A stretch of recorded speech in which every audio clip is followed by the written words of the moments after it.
यहाँ पे हम जानते हैं कि मादा जनन अंग, फीमेल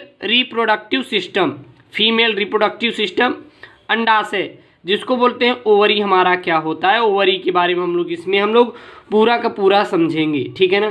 क्या क्या हमारे मादा जनन में कौन कौन से पार्ट होते हैं, प्राथमिक में क्या आता है, द्वितीयक में क्या आता है, इस पूरे चीज़ को मैं एक ही वीडियो में डिफाइन करने वाला हूँ आज।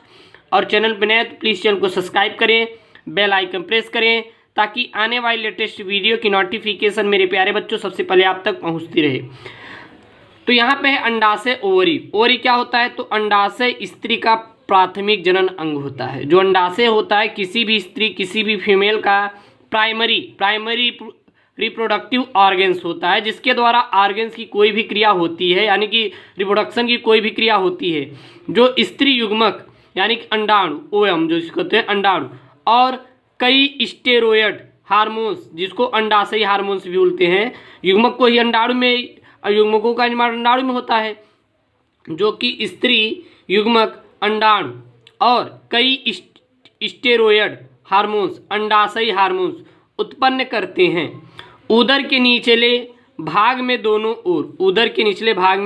दोनों ओर एक अंडाशय स्थित होता है। यह श्रोणि भित्ति तथा गर्भाशय से स्नायुओं से जुड़ा होता है। यहाँ पे देखिए, यहाँ पे मैं वही बोल रहा हूँ, देखिए यहाँ पे ये कि दोनों उदर गुहा के नीचे की ओर, दोनों देखिए उदर के नीचे की ओर हमारे जुड़े हुए हैं, और ये कितने हैं, 2 हैं। और यह श्रोणि भित्ति एवं गर्भाशय की स्नायु द्वारा जुड़ा हो। देखिए यहाँ पे जाके जुड़ा नहीं, तो ये हमारे श्रोणि भित्ति होते हैं और उदर गुहा भी इसे ही कहा जाता है, जुड़े होते हैं। देखिए एक अंडाशय ये है और एक अंडाशय ये है। अब आती है हमारी मेरे प्यारे बच्चों अंडवाहिनी। अंडवाहिनी क्या होती है, तो अंडवाहिनियों को ही डिंब वाहिनी नलिका या फिर फेलोपिन नलिका भी कहा जाता है। अंडवाहिनियों को क्या कहा जाता है, अंडवाहिनियों को ही डिंब वाहिनी नलिका या फेलोपिन नलिका भी कहते हैं। डिंब वाहिनी नलिका क्या होती है, तो यहाँ से जो नलिका जाती हैं उसे हम डिंब वाहिनी नलिका कहते हैं। यहाँ पे जो नलिका जाके हमारे किससे जुड़ी होती है, अंडाशय से, उसे हम डिंब वाहिनी नलिका भी कहते हैं। तो जो अंडवाहिनी क्या है, तो अंडवाहिनी को ही डिंब वाहिनी नलिका या फिर फेलोपिन नलिका भी कहा जाता है। अंडवाहिनियां गर्भाशय तथा योनि मिलकर स्त्री सहायक नलिकाएं बनाती हैं। अगर बात करेंगे स्त्री सहायक नलिकाएं, क्योंकि वो प्राथमिक के अंतर्गत हमारी अंडाशय आती है, लेकिन सहायक नलिकाओं के अंतर्गत क्या आती है, अंडवाहिनियां गर्भाशय तथा योनि मिलकर सहायक स्त्री नलिकाएं बनाती हैं। प्रत्येक डिंब वाहिनी नलिका लगभग 10 से 12 सेंटीमीटर लंबी होती है। कितनी होती है, प्रत्येक डिंब वाहिनी नली लगभग 10 से 12 सेंटीमीटर लंबी होती है, जो प्रत्येक अंडाशय की परिधि से चलकर गर्भाशय तक जाती है। प्रत्येक जो डिंबवाहिनी नलिका होती है लगभग कितनी होती है, 10 से 12 सेंटीमीटर होती है, जो प्रत्येक अंडाशय की परिधि से चलकर गर्भाशय तक जाती है। अंडाशय के ठीक पास डिंबवाहिनी का हिस्सा कीप के आकार का होता है, जिसे कीपक कहते हैं। बात समझिएगा, यहाँ पे हम बोल रहे हैं कि अंडाशय के ठीक पास का जो डिंबवाहिनी का हिस्सा होता है वह कीप के आकार का होता है, जिसे हम कीपक कहते हैं। ठीक है मेरे प्यारे बच्चों। नेक्स्ट यहाँ पे इस कीपक के किनारे अंगुली जैसी आकृति होती है, जिसे हम झालर कहते हैं। देखिए यहाँ पे ये देखिए यहाँ पे अंगुली जैसी आकृति है नहीं, तो जो ये अंगुली जैसी आकृति है मेरे प्यारे बच्चों, इसे क्या कहते हैं, हम कीपक कहते हैं। तो एक अंडाशय का ये भी आप समझ सकते हैं कि हमारा प्राथमिक जनन अंग होता है। अंडाशय क्या होता है, तो मादा में एक जोड़ी अंडाशय होता है जो कि प्राथमिक जनन अंग होता है, जो कि उदर गुहा में वृक्कर के नीचे श्रोणि भाग में पीछे की ओर तथा गर्भाशय की दोनों ओर स्थित होते हैं। अगर इसकी आकार की बात करें, 3 सेंटीमीटर हमारा लंबा रहेगा, 2 सेंटीमीटर चौड़ा रहता है तथा 1 सेंटीमीटर लंबा होता है। तो ये अंडाशय होती हैं।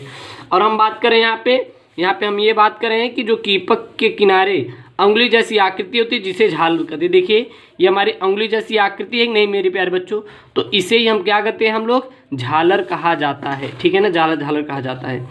अंडोत्सर्ग के दौरान अंडाशय से उत्सर्जित अंडाणुओं को संग्रह करने के लिए झालर की आवश्यकता होती है।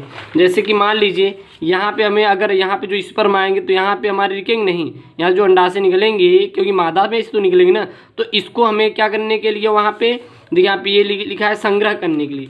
तो अंडाणुओं को संग्रह करने के लिए आप देखिए स्रावित अंड को संग्रह करने के लिए हमें झालर की आवश्यकता पड़ती है। और कीपक के आगे चलकर अंडवाहिनी के एक चौड़े भाग में खुलता है जिसे तुम्बिका कहते हैं।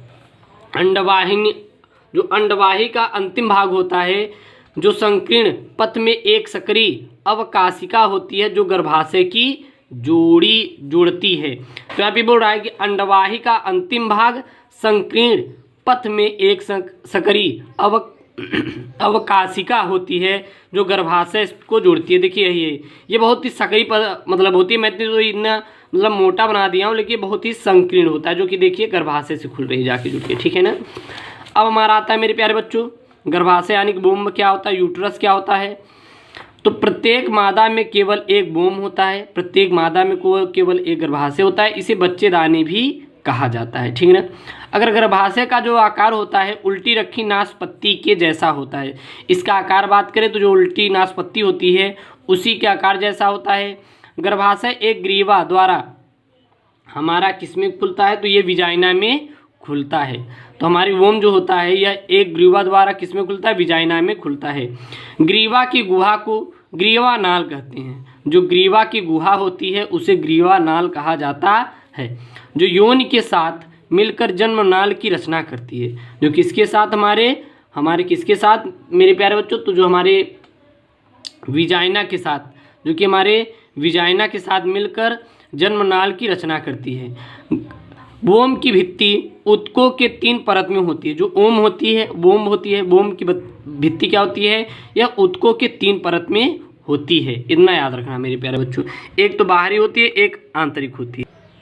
यहाँ पे मेरे प्यारे बच्चों बाहरी पतले झिल्ली में अस्तर को परिगर्भाशय कहते हैं। जो बाहरी इस झिल्ली में अस्तर होती है उसे क्या कहते हैं, परिगर्भाशय बोला जाता है। और बात करें मेरे प्यारे बच्चों मध्य वाली, तो मध्य जो होती है चिकने पेशी अस्तर को गर्भाशय पेशी अस्तर कहा जाता है। तो जो मध्य में मोटी होती है चिकने पेशी की आकृति की तरह, अस्तर की तरह, उसे गर्भाशय पेशी अस्तर कहते हैं। और आंतरिक ग्रंथि अस्तर को गर्भाशय अंतः अस्तर कहा जाता है। तो एक बाहरी होता है, एक क्या होता है, आंतरिक होता है। और दोनों जो वोम होते हैं, वोम गुहा को स्तरित करती है, ठीक है ना।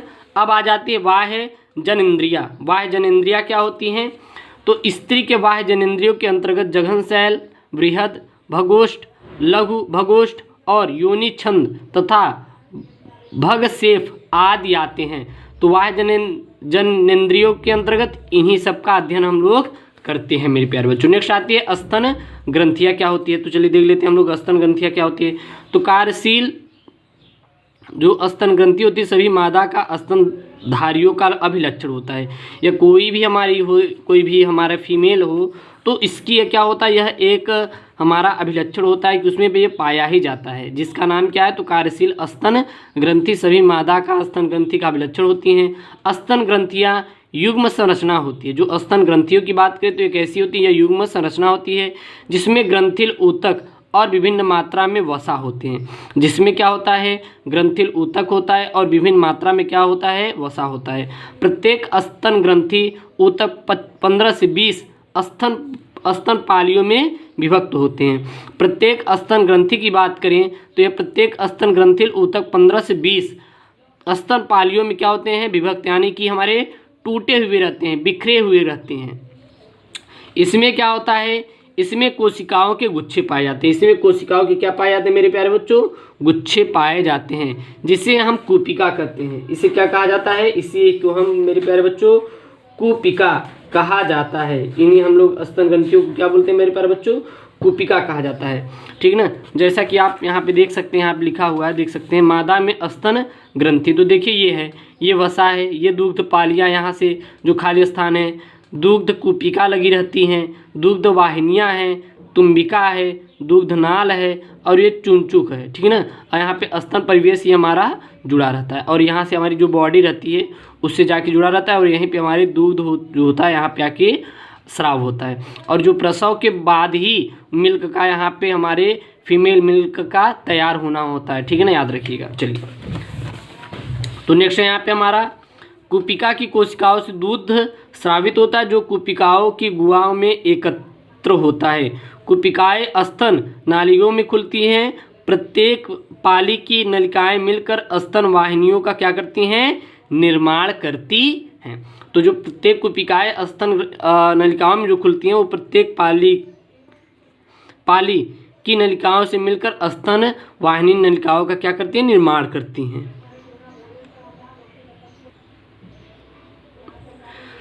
कई स्तन वाहिनियां मिलकर एक बृहद स्तन तुम्बिका बनाती है जो दुग्ध वाहिनी से जुड़ी होती हैं और जिससे दुग्ध स्तन से बाहर की ओर निकलता है। और स्तन ग्रंथियां से दूध का निर्माण होता है, स्राव होता है केवल प्रसव के बाद ही होता है। जब हमारा कोई भी नया बेबी का जन्म होता है तभी वहाँ पे हमारा मिल्क का निर्माण होता है। अब आ जाता है मेरे प्यारे बच्चों अंडाशय की सूक्ष्मदर्शी संरचना। कि अंडाशय की संरचना आ जाए तो आप लोग कैसे बनाएंगे, और ये अंडाशय कोई भी हमारा फीमेल का है तो प्रत्येक अंडाशय के बाहर की ओर सेल की या फिर घनाकार उपकला का आवरण होता है। क्या होता है, एक हमारा प्रत्येक हमारा ओवरी के बाहर की ओर देखें तो सेल की या फिर घनाकार उपकला का एक आवरण होता है जो जननिक उपकला कहलाता है, जिसे क्या कहते हैं, जननिक उपकला कहते हैं। तो जो बाहर की ओर उपकला होता है घनाकार सेल की आवरण का, उसी को हम जननिक उपकला कहते हैं। जननिक उपकला के बाहर वाला आवरण पेरिटोनियम कहलाता है। जो हमारे उपकला के बाहरी वाला आवरण होता है उसे पेरिटोनियम कहते हैं।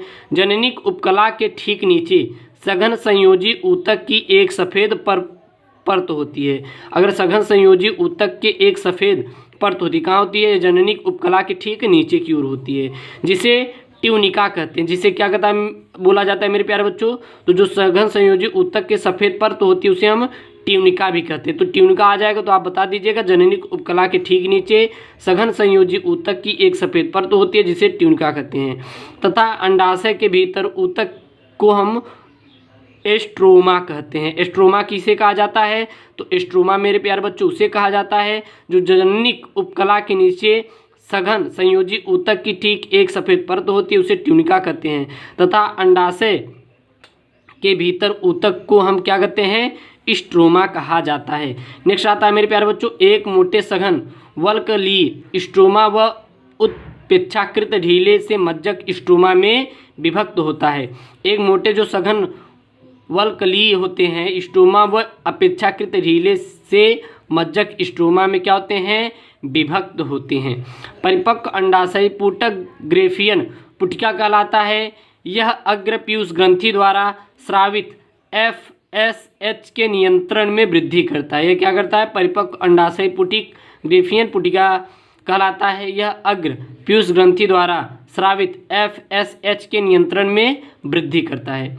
इसी पुटक कोशिकाएं मादा लिंग हार्मोन किसका, एस्ट्रोजन का निर्माण करती हैं।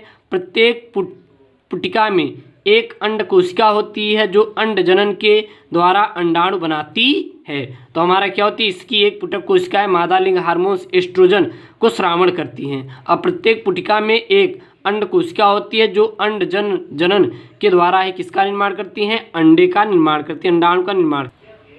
नेक्स्ट आ जाता है मेरे प्यारे बच्चों एक वयस्क मादा के दोनों अंडाशय में लगभग की हमारा कितना है, 1,20,000 से 1,60,000 पुटिका पाई जाती हैं। 1,20,000 से 1,60,000 पुटिका पाई जाती हैं, लेकिन इनमें से केवल 450 ही पूरे प्रजनन काल में परिपक्व होते हैं। इतने तो पुटिका पाई जाती हैं लेकिन सभी पुटिका परिपक्व नहीं होती, केवल और केवल 450 ही पूरे प्रजनन काल में पुटिका परिपक्व होते हैं। शेष भिन्न भिन्न समय पर नष्ट हो जाते हैं। और सभी क्या होते हैं, विभिन्न नष्ट समय पर क्या हो जाते हैं मेरे प्यारे बच्चों, नष्ट हो जाते हैं। इनके नष्ट होने की क्रिया को पुटकी जीर्णता कहते हैं। इनकी जो हमारी नष्ट हो रही है इसको हम पुटकी जीर्णता कहते हैं। पुटिका की एक कोशिका जिसे ऊसासाइट कहा जाता है, पुटिका की जो एक कोशिका होता है उसे ऊसासाइट कहते हैं। यह शीघ्रता से बढ़कर प्राथमिक अंड अथवा अंडाणु बनाती है। अंडाणु के चारों ओर कोरोना रेडिएटा का स्तर होता है।